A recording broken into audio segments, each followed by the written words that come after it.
Okay, now it's the card advantage. To begin with, I have a Spellbook. I don't want to be discarding any cards because I'll be drawing a lot of cards. And drawing and keeping the cards in hand are very, very important for this deck.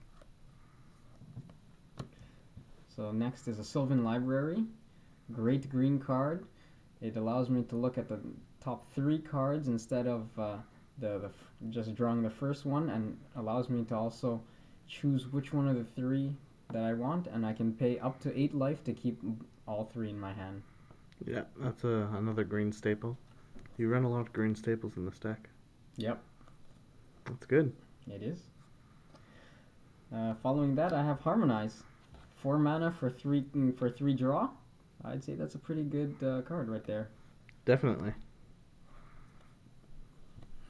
Next is Mind's Eye.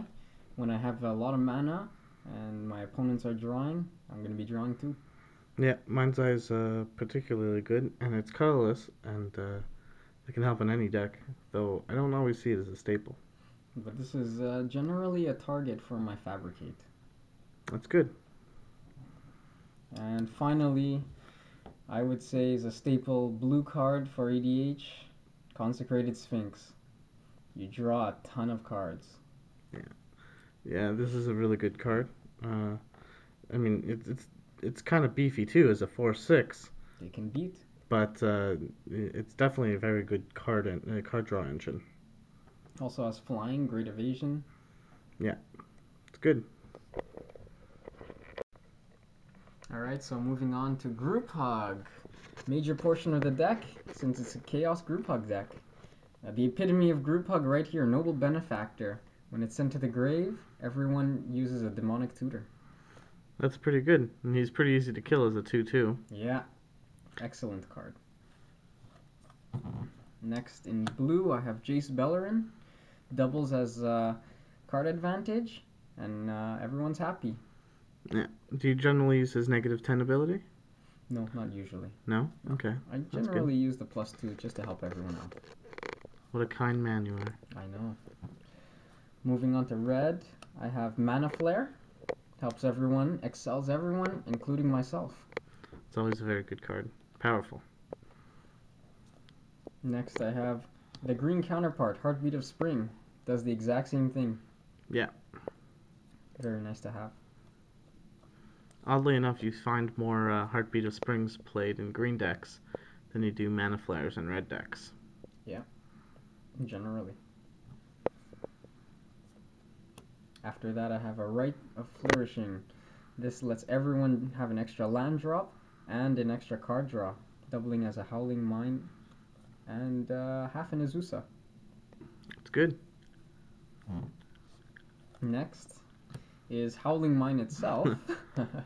Everyone loves the Howling Mine, and everyone draws off it. Do you ever tap it? Do I ever tap it? No. No, okay. Just checking. More powerful, Font of Mythos.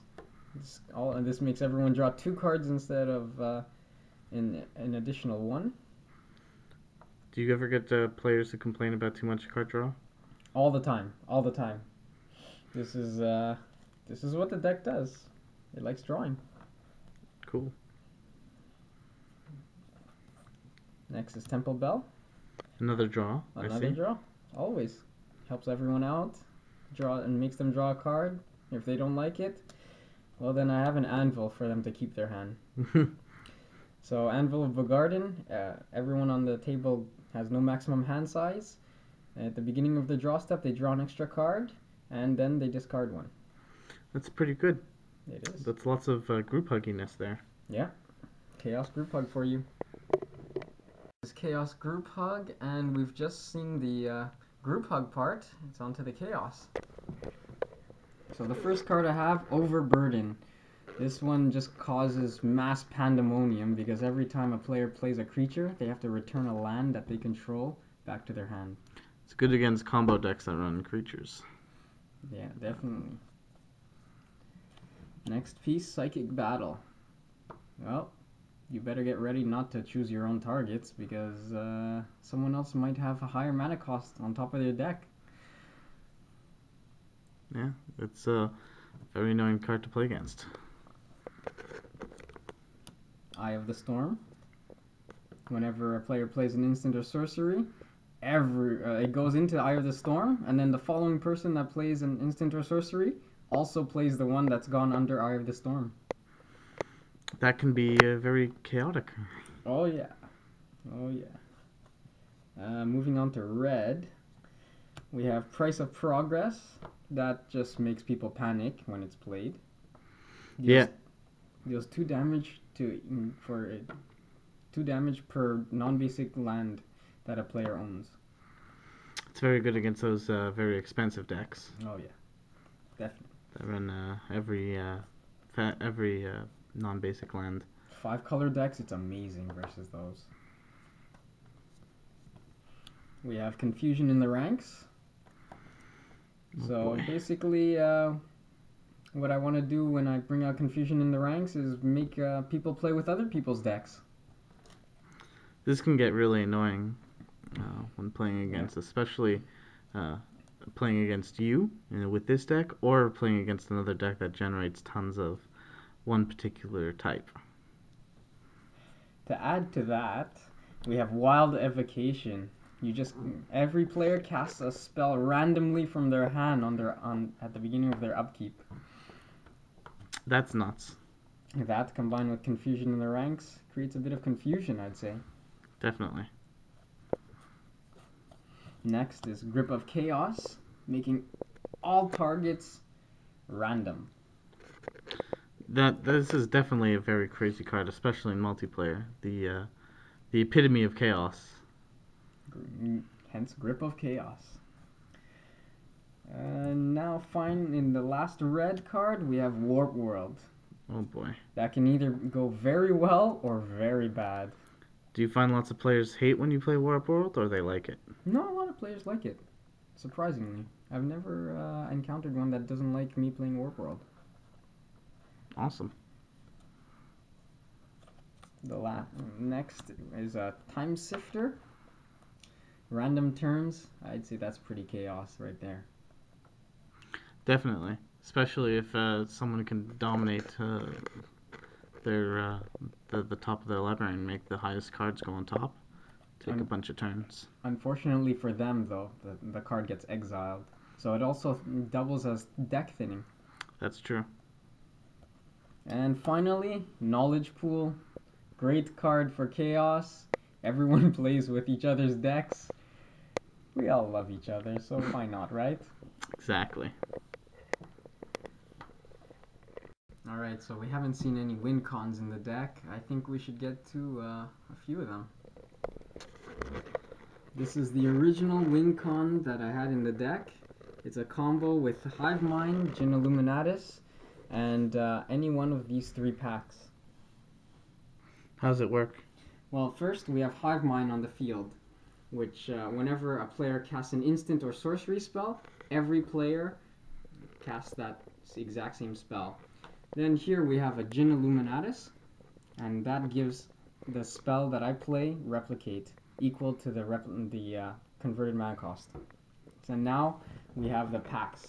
The packs have a mana cost of 0, meaning their replication cost is 0, and when I combine it with Hive Mind, I replicate it, let's say 100 billion times, and everyone copies that spell 100 billion times.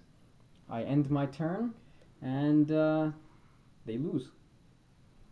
That's true, because they can't pay the upkeep costs. If they can do something on their upkeep, like a time stop, then I lose. That's true. It's a very risky combo, but it works. I'd say it works fairly well, most of the time.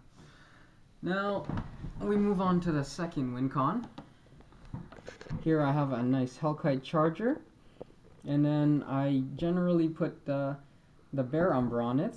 So I bring out the Hellkite Charger, put on Bear Umbra, and attack with the Charger. When I attack with the Charger, each one of these effects activate. I stack the Charger's effect, and first resolve the Bear Umbra's effect, untapping all my lands, and then resolve the Hell Charger's effect, tapping my lands to gain another attack phase, creating infinite attack phases. That's really powerful. I'd say so. Number 3. This is the final win con of the deck. And here we have a Viridian Joiner. So I tap it to add 1 green mana equal to the power of the Joiner. Then I would equip the Umbral Mantle to it. Have 2 spare mana open. Tap the Viridian Joiner for 1 mana. Use that 1 mana with the 2 spare that's open to untap it using the Umbral Mantle's effect, giving it +2/+2. And then I tap the Joiner for 3 mana, and so on and so forth, up to infinite mana, right? Combine that infinite mana combo with either Hurricane or Fireball to end the game. So that deals damage to a lot of people, but doesn't Fireball only do it to 1 player? No. Oh, because you pay for the... Yep. To divide it equally. Correct. Infinite mana. That's really cool. And Hurricane, it'll kill you, but it'll end the game. That's very true.